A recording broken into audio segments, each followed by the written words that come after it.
Okay.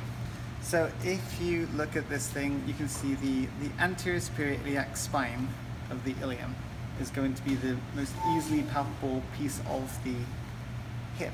So this bump here, you see where the kind of, this whole thing is called the iliac crest. And the forward bump of it is going to be the anterior superior iliac spine. It's going to be an important origin insertion piece because you can see two muscles which are coming from it. So that's pretty Go on. pretty nice. So you can see sartorius and you can see tensor fasciae latae. Ooh, I love that one. Right. So that's right there. The inferior border of T10. So this is the costal margin running down this way, and the lowest of the kind of false ribs that weren't floating was T10, and so you can feel that kind of margin pretty easily from the front there. And if you just kind of connect that to the other point on the other side, that's your subcostal line running under there.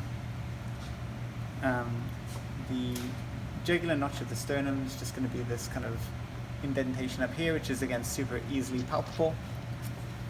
Top of the manubrium there. The midclavicular line, so you can see the kind of extent of the clavicle up here.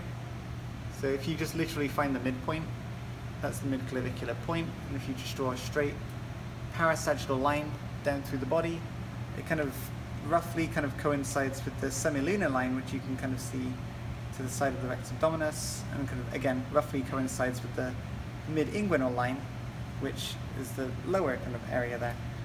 So mid-inguinal point, so if you find the ASIS, and down here where you see pyramidalis, that's kind of at about the pubic tubercle, and that's the two attachment points. So if you find the midpoint between these two fingers here, that's the mid-inguinal point.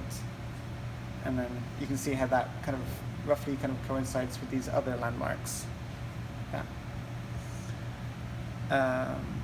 Pubic tubercle, pubis, like I said, that's the bump there. So if you look at a skeleton, you'll see the joint in between the two bones. That's the pubic symphysis. And then the kind of first really bony kind of prominence you see there is going to be the pubic tubercle, which will again be an interesting origin insertion point, especially for things like those adductor muscles. Umbilicus is the belly button, so that should be pretty easy to find. Some people call it the navel. You can see it's just running across that way. Transumbilical line goes through it sideways. And then xiphoid process of the sternum, it's kind of in line with that. It's just the lowest point of the sternum. And you can see it's where the costal margin kind of ends right there.